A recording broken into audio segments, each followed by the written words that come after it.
Assalomu alaykum. Anglayotganinglar Şinjan Xalq Nashriyati tarafidan 2003 yil 1-oyda nashr qilingan Nur Rozining tarixiy romani Anjamboy. Kristus. Uning ismi Anjamboy. Takdi Qashqar Konshar noyisining Opal yesidan. U onasining qo'rsqiga to'rilibla chekidan oshgan zulmning dahshatlik azobiga duchor bo'lib, o'z yurtidan qo'g'langan. Musofirchilik, muhtojlik, g'ariblik azobida sarsam bo'lib yurib, Anjanda bu dunyoga ko'z ochgan. Shunga ota-onasi qarzorlikda o'tgan qabohatlik yillarda o'zlariga boshpana bo'lgan musofirlar to'plashgan ashu ulug' shaharning nomida uningga Anjamboy deb ism qo'ygan. Keyin xuddi u o'zi degandekla u bu dunyoga kelib ko'zini ochibla bu dunyoning boylarning jannati, yo'qsul kambag'allarning do'zaxi ekanligini ko'rgan. Oktyabr inqilobining ta'siri uning kichik kallasini xili obdanla sagitdi. Do'zaxni yo'q qilish uchun ezilguchilar qurolliq qo'zg'olon ko'tarib, mustabid hokimiyatni og'dirib tashlashning zarurligini his qildirdi. Bu muqaddas nishonga yetish uchun u texi kichik turibla o'zini har taraflama chiniqtirishga boshladi. O'z yurti Opalga qaytib kelgandan keyinmi yana o'zini chiniqtirib, mahoratini o'stirishni zadila to'xtatmadi. Azguchi hakavurlarga bozak bo'lmay, nochilik bilan yashadi. Lekin zolimlarning jannati bo'lgan zulmatlik bu dunyo uning odamdek undaq erkin ozoda yashashiga yo'l qo'ymadi. Baylar uni davomli tilladi, haqorat qildi. Cho'moqchilarni to'plab uni bog'lab, urib qiynadi. Bir obdan oilasini buzdi. Hatto tuhmat bo'htonlarni chaplab, uni turmaga qamatdi. G'azab nafratga to'lgan Anjamboy turmadan chiqibla boturona qadam tashlab, tog' inqilobi deb nom olgan Toshqo'rg'onga to'plangan Janubiy Shinjon qo'zg'olonchilari qo'shiniga qatnashdi. Uzunga qolmayla uning jangdagi ajoyib botur qaysarligi, jangga qo'mondonlik qilishdagi pam-farosati, mahoratini olqishlab, general-leytenant Isoqbek uningga podpolkovniklik nomini berib, O'ytog polkining muavin qo'mondonligiga tayinladi. Dal mushu chog'da Uch viloyat milliy inqilobiy hukumati bilan Go'mindan hukumati o'rtasida 11 modellik kelishimnoma tuzilib qoldi. Bu chog'da Toshqo'rg'onni baza qilgan qo'zg'olonchi qo'shinlar jush urib rivojlanib, Janubiy Shinjondagi 10 necha noyini qurshab, iskanjiga elib bo'lgan. Bu joylarning ozod qilinishiga faqat sanoqli kunlarla qolgan edi. Shunga Anjamboy bu kelishimnomaga qoyil bo'lmadi. Buyruqqa bo'ysunmadi degan bahona bilan jazolanib qilishdanmi qo'rqmadi.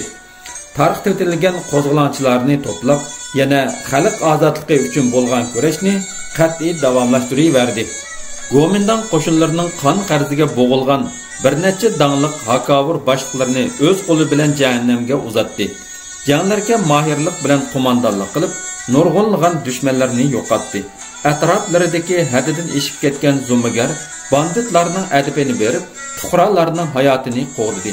Natijada o'zlarini qaltis noch chog'lab, hadislar maydasiga gup-gup mushlab qo'padigan xili cho'ng boshliqlarmi u qo'mondonlik qilayotgan odamlarga qarshi urush qilishga jur'at qila olmaydigan, har xil bahona sabablarni ko'rsatib, urush qilishdan o'zini qochiradigan, o'zini yaralantirib oladigan, hech qanday iloj qila olmaganlari kujak ko'ydirib, butlarga bosh urib, aravohlardan madad tilaydigan, hayot qaytib kelolmasligidan andish qilib, urushga urug' tuqqanlari bilan yig'lashgan holda vidolashib, xo'shlashib mangadigan, hatto uning nomini anglab qolsa-mu, qo'rqinchda bazgakdek lag'lag titrab, tamdek tatirib ketadigan holat bosh ko'tarib qoldi. Bu xil ta'tur holat go'mindanchilar boshliqlarining beshini qatirib etdi. Hammadan yomon bo'lgani shuki, shu kunlarda atroflardagi boshqa nahiya, bozor, yiza, qishloqlardami Anjamboyga agishib qayta qo'zg'alayotganlarning kundan kunga ko'payib adab ketganligi bo'ldi. Go'mindanchilar oxir Anjamboyni yo'qotmoqcha tog' inqilobchilarini talto'kis yo'qotishning mumkin emasligini tunib yetdi. Ularning uning bilan so'qishib uni yengolmaydiganligiga ko'zi yetdi. Oxir ular hech qanday iloj qila olmay, yumshoq qo'lliq bilan uni aldab, o'zlariga al qilish ko'yiga tushdi. Uni o'zlariga al qilish uchun bir necha qatim yurt kattalarini, ambal, qozlarni nurg'unlagan sovg'a salomlarni ilib, uning bilan ko'rishga avatdi. Navada u el bo'ladigan bo'lsa, uningga amballikni, hatto uningdanmi cho'ngroq amallar bilan nurg'unlagan oltin, kumushlarni qo'shib in'om qilib beradiganligi haqida nurg'un va'dalarni berishdi. Lekin dushmanlarning bu hilismi asqatmadi. U undaq tuzkur Anjambay tex tug'ilmadi deb ularning obdan deksini berdi. Dushmanlar yana boshqa suiqasdni planladi. Anjambayni terik tutib berganlarning yoki uni o'ltirib kallasini ilib kelganlarning amaliy hasilab o'stirilganligi, nurg'un oltin, kumush, yer zaminlarga ega bo'lganligi haqida taraflardagi gazarmalarga, bozorlarga, hatto ba'zi mahallalarga e'lonlarni chopladi. Düşmanlarning bu qitimqi hilisi o'z kuchini ko'rsatdi. Xoin satqinlar qutirib, o'g'illardan tanglar chiqishdi. Lekin O'ytaq polkining komandiri dötlik qildi. Düşmanlarning hilisini tushunmadi. Anjambayning qattiq qarshiligiga qaramay, jahillik bilan o'z gapida ching turib oldi. Xoinlarning qiziq turishiga aldinib, düşmanlarning qapqig'iniga dastidi. Natijada necha yuzlagan inqilobchilarning jiniga zamin bo'lib, inqilobni cho'ng ziyonga uchratdi. Anjambay Qo'rshovda qolgan inqilobchilarni qutqizish yo'lida qurbon bo'ldi. Düşmanlar ularning kallasini sazoyi qilib puxadan chiqib oldi. Ozodlikdan keyin Anjambayga inqilobiy qurbon nomi berilib, darvozasining ustiga sharaf taxtasi esildi. Uning qazo qilganiga 50 necha yil bo'lib qoldi. Lekin uning botirlik, tragediyalik obrazi hozirgacha kishilar qalbidan chiqmadi.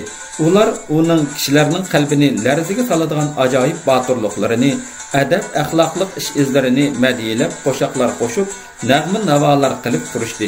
Ozna payshanba kunlari bomdod namozidan yongan jamoat masjiddan chiqibla udul tuproq beshiga berib, uning ruhiga atab xatmi Qur'on, duo takbirlarni qilib yo'qlab turishdi.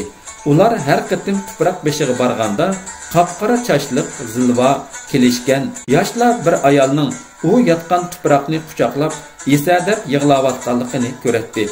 Uning qapqara ko'zlaridan oqqan taram yosh tomchilari barmoqlari orasidan tomchilab chiqib, xuddi sol barmoqidagi ko'p yaqut ko'zlik o'zikining ko'ziga o'xshashla vilildaydi. Ular bu ichinishlik manzarani ko'rib, urib, bechora Ayshamgul deb ulug' kichik tinishatdi. U ayolning chochlari asta oqardi. Lekin u qerib toki olamdan o'tkicha u tuproqni quchoqlab, yig'lab, yo'qlab turishni to'xtatmadi. Bu tragediyaga o'zi bevosita qatnashgan yoki bu voqealarni o'z ko'zi bilan ko'rgan, anglagan Ma'sumchun qatorliq 40 necha odamning gohi kulib tiliqib, gohi yig'lab esada turib qilgan ta'sirlik bayonlariga shundaqla menga ilhom madad berib, yozma materiallar bilan ta'minlagan Zulal Yaqub, Xo'ja Abdurahmon, Ismoil Ibrohim, Muhammad Emin Ahmad, Ablimit Emin qatorliq ustozlarga alohida tashakkur bildiraman. Lekin saviyamning bakmo cheklik bo'lishi sababli bu tragediyaning ba'zi joylari kam, uzuk, sus chiqib qolganligidan bakmo afsuslanman. Avtor 1-bob. U to'ralgan makon. Opal tabiatning tangdoshsiz karomatidan xuddi gulzorlikdek go'zal, sog'lom onaning ko'ksidek barakatlik yaralgan edi. Qumaltaq, Bo'rto'qay tig'i, Chumgan tig'i, Ayvati tig'i, Bo'stontirak tig'i deb ataladigan Pamirning xuddi cho'klinib yotgan to'gilarning loksidek egizpas ko'rinadigan qatmuqat zanjirsimon giralishib ketgan ola tag'il tog' tizmalari bag'ridan o'rin olgan rangarang gullikdek bog'u bo'stonliq Qarabosh, Beshbog', Yarg'u, Bashyarg'u, Mollambig'i, Ko'kchi, Pumbog', Do'g'lat, Do'ng o'stan, O'ljigda, No'qat, Aydin ko'llar xuddi oltin zirining chechaklaridek bir-biriga yonma-yon tizilgan. Bu kentlarning o'ttirisiga xuddi ashu zirining yoqut ko'zidek yop-yeshil julolanib turadigan opal bozori joylashgan edi. Kunpetish tarafdagi tog', daryo, buloqlardan boshlanadigan gohi loy latqiliq, gohi sup-suzuk tavarruk suvlar xuddi qon tomirlardek bir-biriga agir-bugri holda tutashgan cho'ng kichik jilg'alar orqali kun chiqish tarafga qishmi yoz o'ksimay eqib, bu chat munbat zaminni sexiylik bilan ko'kartib, ko'ngil yashiradigan oromgohga, barakatlik makonga aylantirgan edi. Bu güzel diyarının kun bitish tarafdagi zamonlardan beri ma'rifat uruqlarini chechib, to'zmas gul chichaklarini echildirgan muqaddas ruhiy dillarni yoritib, tanlarga kuch-quvvat ato qilib, Hazrati Mullam deb atalgan nomi jahonga mashhur ulug' avliyo Mahmud Qashqariyning tavarruf qabrgohi bilan kunchiqish tarafidagi imomlarim nomi bilan mashhur bo'lgan uning ixlosmand taliblari aka-uka Imom Malik Akbar, Imom Malik Asqarlarning qabrgohlari baraqsan daraxtzorliklar orasidagi egiz qiyolikda hayvat bilan qad ko'tarib, kishilarni ma'rifatparvarlikka, boturlikqa chaqirib turadi. Bu ustozlarning ta'limidan sehrlangan kishilarning ma'rifatparvarligi, sehiyligi, mardligi, do'stonaligi, xayr-saxovatchiligi tufaylidan bu sehiy yurt zamonlardan beri danishmanlarning jam bo'ladigan ma'rifat xonasiga, palvonlarning mahorat ko'rsatgan yaxshi so'riniga, yetim yesirlarning panohgohiga, ilm tashnalarining bilim big'iga aylangan edi. İmamlarım hakkında rivayet qilinishicha, ayni zamonda mushu makonda Imom Malik Akbar, Imom Malik Asqar ismli ikki aka-uka taliblar yashab o'tgan ekan. Ularga ulug' pir ustoz Hazrati Mullamning bir shogirdi ustoz ekan. U ustoz shogirdlarining to'laliqidan bakmo aldirash ekan. Taliblarining saviyasiga qarab ularni bo'lak-bo'laklarga bo'lib, ayrim holda navbat bo'yicha dars o'tadigan. Bundaq növbət hər talibqa ayda aran birla keladigan. Taliblar öz növbəti kelib bolğacha bilim ilim ilish tashnaligida ustozining nur yig'ib turadigan chehrini baldurroq ko'rishga, ilm tahsillarini baldurroq anglashga taqozo bo'lib ketadigan. Bu qitimqi dars anglash növbəti ata bomdoddan keyin boshlanmoqchi ekan. Aka-uka Imom Malik Akbar, Imom Malik Asqarlar oldingi qatorda turib dars anglash niyatida kechilib yo'lga chiqibdi. Qora jilg'a bilan qizil jilg'ining qo'shilgan yerida suv kechib o'tibdi. Yetti izlarim degan mazorning qishiga yaqin kelganda yiroqdan bir jup chiroqning yo'riqi ko'rinibdi. Ular ajablanibdi. Asta-asta u chiroqlarga yaqinlashdi. Berib qarasa, Rahmat ismli yoshli bir yigit bir jup uyning mungiziga bir jup chiroqni tingib qo'sh haydavatqidek. Ular salomlashgandan keyin, "Ey og'ina, nima vajin kechida qo'sh haydaysiz? Aldirashlikdan shundoq qilamsiz va yoki bo'lmasa, birov sizni kechida qo'sh haydab berishga zo'rildimi? Biror zolimning zulmidan shundoq qilishga majbur bo'ldingizmi?" deb so'rabdi. Yigit nihoyatda ma'yus holda mundaq javob beribdi. "Ey adashlarim, dadam o'lib ketgan, onam tul yaşandı. Dunyolikda yolg'iz men birla o'g'li bor edim. Mendan o'zga yana biror yulanchki yo'q edi. Yaqinda tog'ning o'nkiriga bir ejderha paydo bo'lib qoldi. Kunliki bir odam, bir hayvon, bir uloq o't xasni yeb dam tortib yeydi. Navoda uningga ana shundoq kunliki bir odam, bir hayvon, bir uloq o't xasni yetkazib bermasak, hamma odamni biraqla dam tortib yeyotadi ekan. Şuna adam neslining qurib ketishidan ansirab, yurt aqsoqollari maslahatlashib, 7 yurtdan kunlikki navbat bo'yicha bir odam, bir hayvon, bir uloq o't xas berib turishni huddi qilibdi. Shuningga asosan navbat tartibi belgilanibdi. Ashu navbat tartibi bo'yicha o'lim navbati menga kelib qoldi. Ata meni ajdahoga tashlab berdi. Shunga onam ketishining qo'lga talmurib qolmasin. Oxirgi qitim bo'lsa-mu xizmatini qilib olay deb aldirab keçilab qo'sh haydavatiman. Men o'lishdan ilgari bu yerlarni haydab tugatmasam bo'lmaydi. Xo'sh adashlar. U shundoq debla yana qo'shni haydashga tushibdi. Ajdahoga g'azbi o'rligan u aka-uka taliblar Xizr ustoz Hazrati Mullamning qishiga beribdi.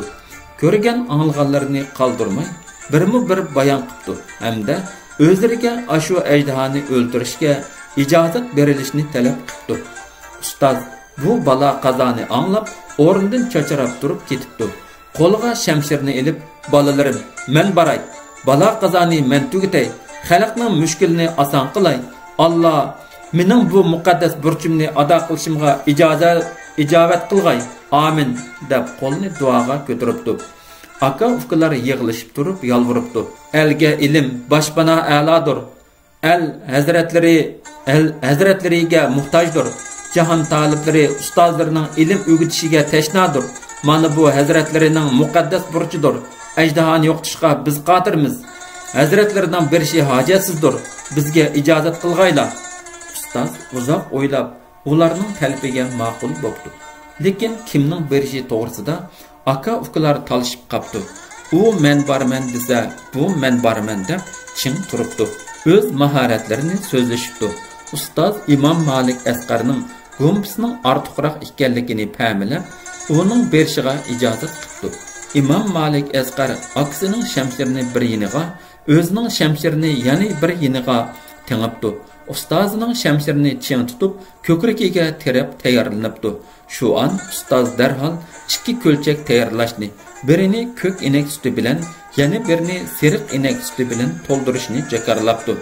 Navoda Imom Malik Asqar yordar bo'lib, o'ng yiniga yiqilsa, ko'k inek sutida yuvishni, so'l yiniga yiqilsa, seriq inek sutida yuvishni. Shunda qilgandilar ajdahoning zahrini qaytarg'ili bo'lganligini jikilabdi.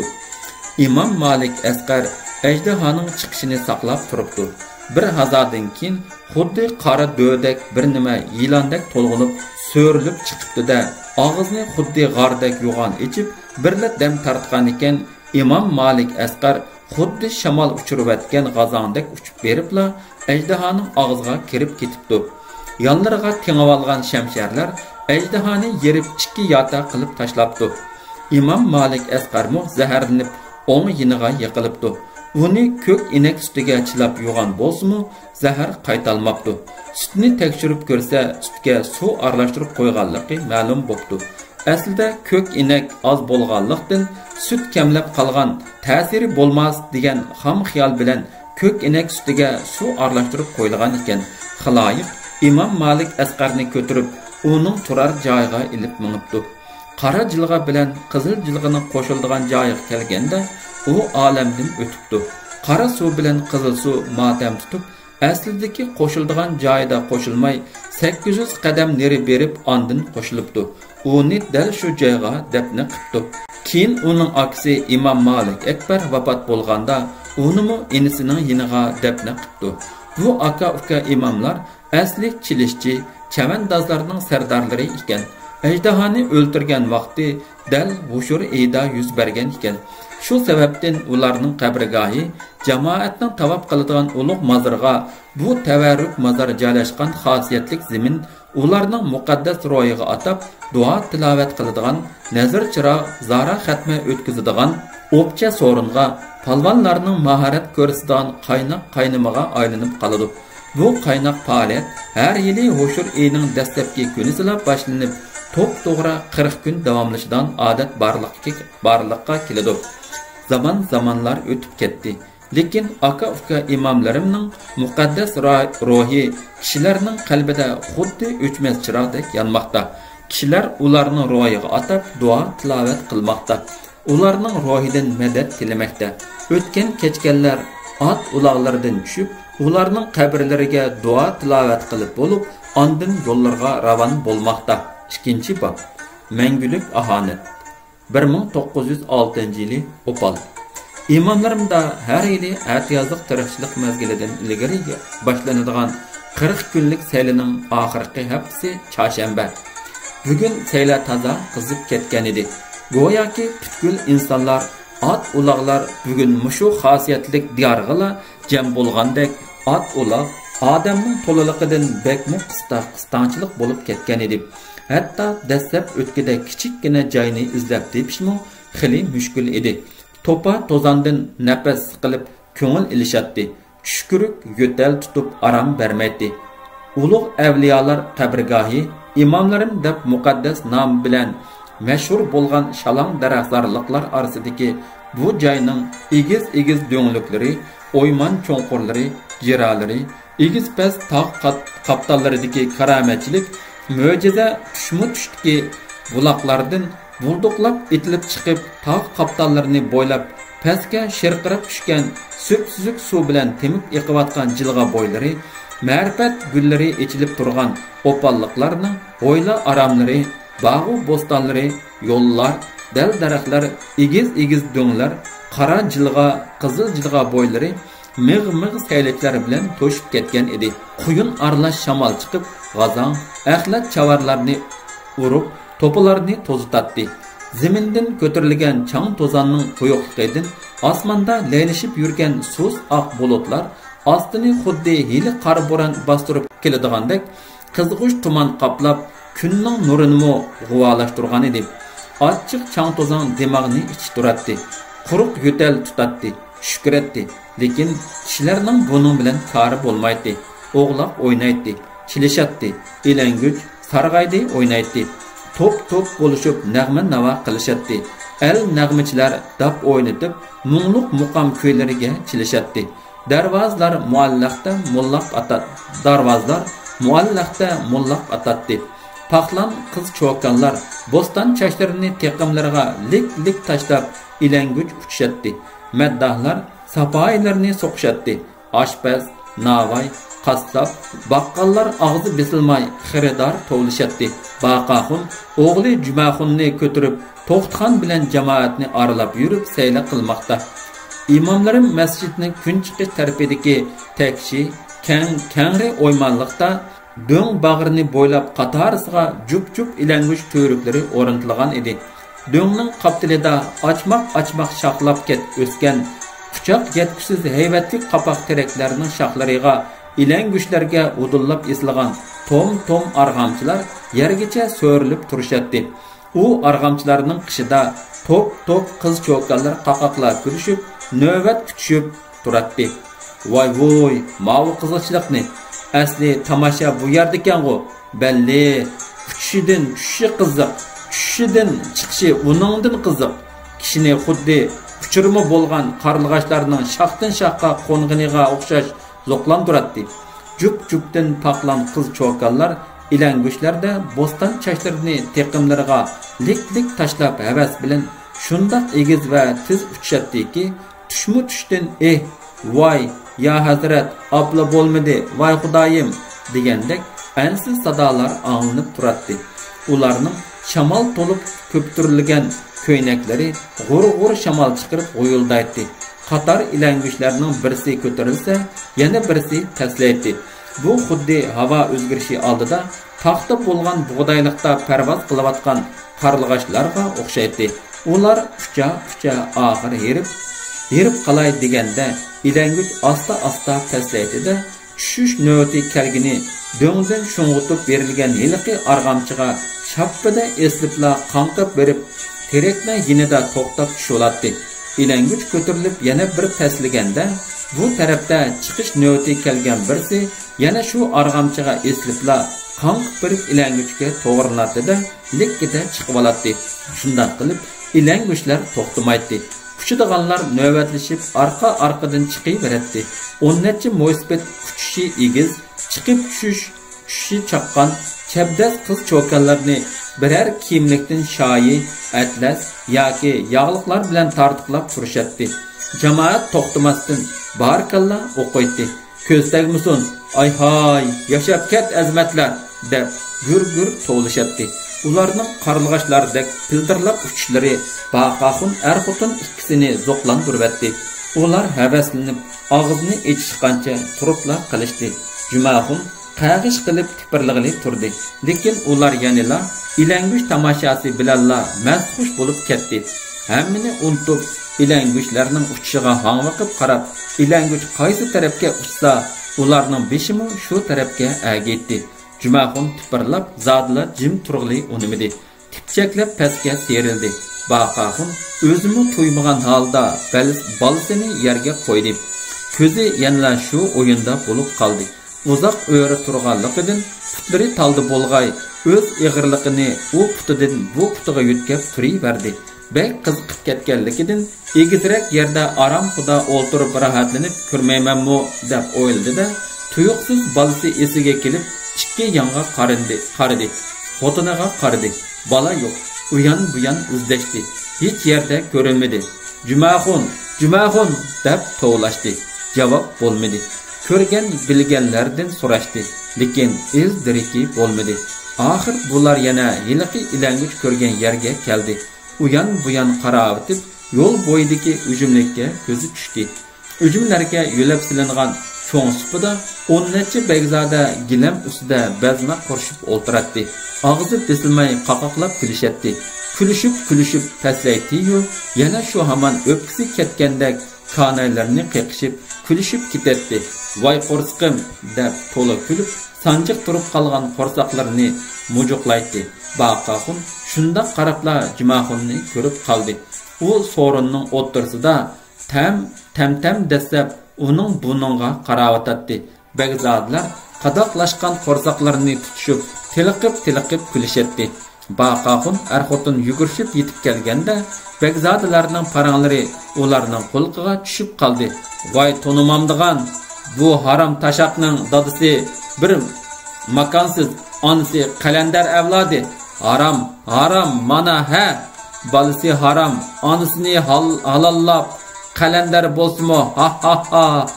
Voy begzodam, sizlarga talmirvatidi-ku. Tonib qoldimi nima yotgan teshida? Ha. Balkim onasi ko'rsatib qo'ygandu.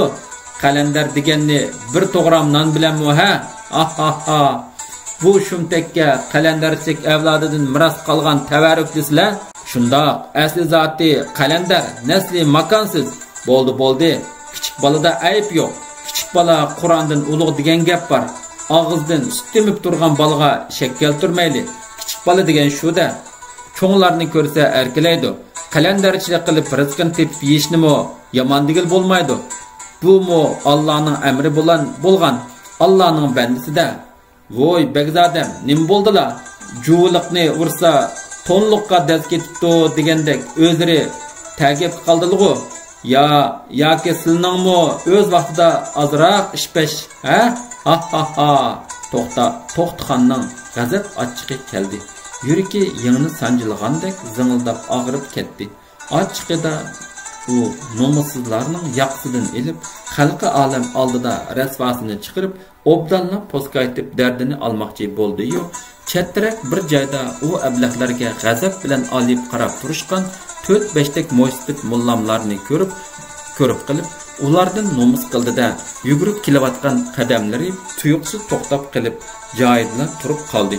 Bo'lmasa, to'xtagan degan shu undaq bilining töviniga suyqash barmagan poch boyvashlarga obdallar tetiydi. Xap munofiqlar. Bu ahonatni uning g'azabdan ko'z oldi qorong'ulashdi. Oqsiriq mang'izlari tatirib, saman rangini oldi.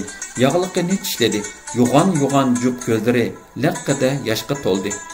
Xudo, peshonasiga putligan dishvarchilik tamg'isi o'tdimi ko'ymaydigan, sudimi oqmaydigan mangulik ahonat. Otidan balaga, balasidan balaga miros qolgan mangulik ahonat. Divani, Xudo, o'zing bor. Baqaxun guz dastlab mingib so'ringa kirib keldi. Balasini qo'liga oldi, beshini sildi. To'plarni qiqavatib, mang'izlariga cho'kkida so'ydi. Shu arada iliqi boyvachlardan birisi shalini chashdi. Baqaxun, muborak bo'lsin. Bu balani asli zotini unutmson deb xili ajr qilgan o'xshaylar. Kichkidala nasli zotining muborak udumini obdalla o'gitiblar. Aqllariga barakalloh. Amdiza bu balanimi Juma divani desak qo'p yarashqudek.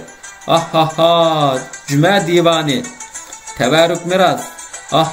Hey. Voy qo'rsaqlarim. Baqaxun g'ujda bo'ldi. Beshig'a to'qmoq tekkandek tugilibla qoldi. G'azabdan qarmutuq rengi tomurdek qardab ketdi. Yarishimliq shapburati lik titredi. Taqsir eshak suydikida bo'lsa-mu, eg'izlarini chayqatib gap qilslar. Atiganda g'oldir itning yilikida nashti qilganmidlar? Bu bola qalandarchilikni o'rganib qolsa-mu, bulonchilikni asla o'rganmaydi. Asli zoti bulonchi emas. Jamoat gurrida yig'ildi. Ba'zilari eg'izlarini tutib pixildab kulishdi. Ba'zilari ovozning baricha qaqoqlab kulishib ketishdi.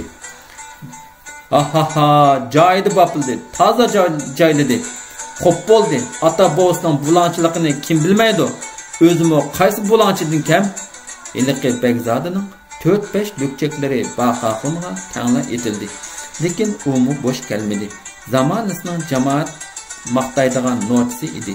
Oldiga kelganni quchoq qo'chqarchilab kalla qo'yib yiqtatdi. nahalliq o'tki bilan pochaqlarga qas-qas tepib dum tushiradi. Peshvalardan o'zini chaqqonlik bilan qochirib gadanga soladi. Bagzodining lukchaklari pichoqlarini sug'urishdi. Baqaxunni cho'rtab kelib, yana g'azab bilan etildi. Baqaxun shaqqida o'zini bir yonga oldi. Yo'lda turgan bir harvoga ko'zi tushdi-da, sakrab bir harvoning bir baldiqini sug'urib oldi. Lekin bu jidal uzoqqa cho'zilmadi. Baqaxunning yolg'izlik qilayotganligini ta'minlagan 40-50 dek odam gurrida qisilib kiribla ularni ajratib.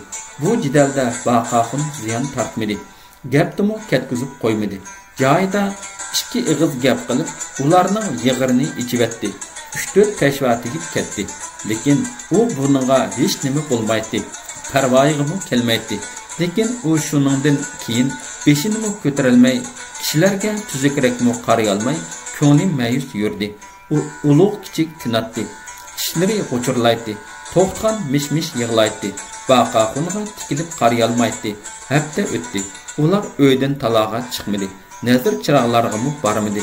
Jim-jimmida bo'lishib ketdi.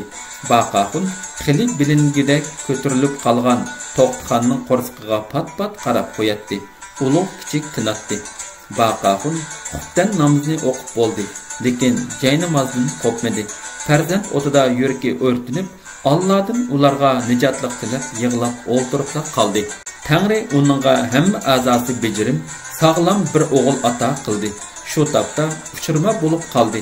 Tangri uningga yana rizqi bersa, bugun ata uchidi. Qanot qirqib parvoz qiladi. Qatarga qo'shiladi. Tangri uningga yana uklarini beradi. Ularmi uningga o'xshash sog'lom cho'ng bo'ladi. Baqaxun duoga qo'lini ko'tardi. Tanlari titrab, ko'zlaridan taramlab yosh to'kildi. Amin. Ey Xudo, ojiz bandangman. Gunohlarim uchun 1000 martaba tavba qilaman. Dozoqning qahrida kuyib, kul bo'lishga loyiqman. Imonimni pok qilg'aysan. Sap ibonim bilan dargohingga ketishga nasib qilg'aysan. Bolalarimni xim xatardan, balo qazodan, g'irib g'urvolikdan, quruq so'z, quruq tuhmatdan saqlag'aysan. Ularga pok iymon bergaysan. Ularni divonining avlodi degan yomon atoqdan saqlag'aysan. Undaq shum ig'izlarning zuvonini bantlivatgaysan. Allohu akbar. Duodan to'xtaganda uni chiliq-chiliq ter bosgan, a'zoyi badallari shishib, laydak izliblar ketgan edi. Tutqunlari bezgakdek laq-laq titraydi. Bu bir taqvodor musulmon Alloh taologa chin ixlosi bilan munojat iltijo qilganda ko'riladigan alomat edi. Ah bolalarim, shu bolalarni deb mana endi o'zining kindiqqani to'kilgan ota-ona, qavm qarindoshlarining, yar birodarlarining qabri tuproqlarini bag'riga olgan, u bakmu so'yadigan ona yurt opaldin kechmasa bo'lmadi. Bo'lmasa ular makonsiz, qaramdar degan ahonatdan mangu qutulolmaydi. Shundoq o'zining bo'vsi asli boshqa yurtlik ekan, musofirchilikda bu yurtga kelib qolgan ekan. To'xtxonning ota bo'vsi mushu yurtlik bo'lsa-mu, yo'qsizlikdan tilamchilik qilib jon beqishga majbur bo'lgan ekan. Yo'q, endi bo'lmaydi, zodi bo'lmaydi. Divoni, makonsiz, voy xudoyim, bu xo'rliq ahonatga o'zlari chidab keldi. Peshonasiga putlagan ekan. Iloji yo'q ichida qon yig'ladi, qaqshidi. Amdiza bolalari, yo'q, bolalari unda ahonat qolmasin. O'zimizning taktini bilmaydiganlarning yurtiga ketaylik. Shunda bolalar ana shu ahonatlardan qutuladi. Shundala bolalar ana shu ahonatlardan qutuladi. Ularning zuvoni tutilguncha hech bo'lmagandimi bizni unutguchi bo'lsa-mu mayli. Bu yurtdan ketaylik, ko'zdan yetaylik. Bo'ldi. Opaldan kechmasa zot bo'lmadi. Yaqi yurtlarda sarson sargardan bo'lsa-mu, dum yetib dum qopsa-mu, ochliq, jondan o'tadigan jon sovuqning dardini bo'ldi degicha tartsa-mu, qadamda 9 ta'zim, bir parcha non, yotqida kichikgina bulung puchqoqlar uchun bo'ynini qisib, kuchuklanib xo'rlansa-mu mayli. Jon aman bo'lsa, u hammaga chidaydi, hammaga rozi bo'ladi. Shundoq u bolalari uchun hammaga chidaydi. Ashu qora ko'z bolalaridan boshqa uning yana nemisi bor? Milidan, jinidan kechidiki, hargiz ularni chiqil cho'qilga uchratmaydi, shamolga daritmaydi. Alloh yo'lida elga yaramliq fazilatli odam qilib chiqishni orzu qiladi. Ular el jamoat uchun, yurt uchun haqni so'zlaydigan, haq ishni qiladigan lillah odam bo'lsa, u shuning rozi bo'ladi, shukr qiladi. Onasining oq sutini halollab emgan, osh nonni halol yegan bo'ladi. Ah, ko'z qarchuqlarim. Shu topda u joynamozda o'ltirgan bo'lsa-mu, lekin uning xiyol kaptiri opal osmonidan agib kuchib yiroqlarga parvoz qildi. Bir kuni oqshimi Baqaxun bolasi Jumaxunni manziga yiqib turib asta, lekin qat'iy talaffuzda shivirildi. To'xtgan, bir xurjun non tayyorlig'in bo'ldi. Bu yurtdan kechdim. Yaqqa yurtlarga ketaylik. U yerlarda ajdodimizning kimligini hech kim bilmaydi. Putqo'limizning panjisi 5. Nagil barsak rizqimizni tepib yeyalaymiz. Bizning bo'lsak mayli. Bala shu qalandar apla shum ig'izliqim demaydigan gap chiqib ketdi. Uning beshi tushib ketdi. Pushaymon ilkida qilib tit bo'ldi. Kechirim so'rgandek yelinish bilan xotiniga talmirdi. To'xtgan gap so'z qilmadi. Tatirib ketgan levini tishlab shubkida o'ltirdi. Oradan hafta o'tdi. Baqaxun bu yurtdan ketish niyatidan yanada yanmadi. Lekin ko'ngli bu niyatini ayoli to'xtgandan boshqa insonga tinmadi. Shu arada u ota-onasining urug' tuqqan yor birodarlarining tuproq qabrlarini yo'qlab, duo tadbirlarini qilib, ular bilan xo'shlashib oldi. Yo'l tayyorligini qilib bitirib oldi. Bir kuni oqshimi al uyquga ketganda To'xtxon bilan Jumaxunni bir eshakka mindirib, bir xurjun non pan bilan bir qapoq suvni yutib yo'lga chiqdi. Musofirlar shahri Anjonni ko'zlab, Veli Ravandining eshak karvoniga agishib, ming yo'l davoni orqali yurib ketdi. Davonning cho'qqisida hamrohlar to'xtashdi. At uloqlardan tushdi. Qo'llarini egiz ko'tarishib, ko'zlaridan taramlab yoshlar to'kilgan holda Qashqar tarafga qarab duo qilishdi. Xo'sh, Xudoga omonat Qashqar.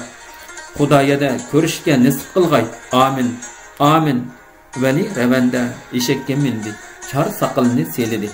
O'ng qo'li bilan o'ng mang'izini tutgan holda yosh yo'qi ko'zlarini yumdi-da, har qitim mushu davondan oshadigan chog'da aytadigan naqsni yana boshlavatdi. Ketar bo'ldim, yiroqlarga ketar bo'ldim. O'z yurtimdan ayrilib men har musofir bo'lar bo'ldim. To'xtxon yeshini surtib o'tib, yenida kelayotgan Baqaxunning yeshini surtayotganligiga ko'zi tushib qoldi-da, ko'ngli buzilib o'zini to'xtatib ololmay o'nsilib yig'lab qoldi. Ah Xudo, peshonimiz ta'tir ekan. G'irib musofirchilik peshonimizga putlagan ekan. Xudo o'zing bor. 2. bob tug'di.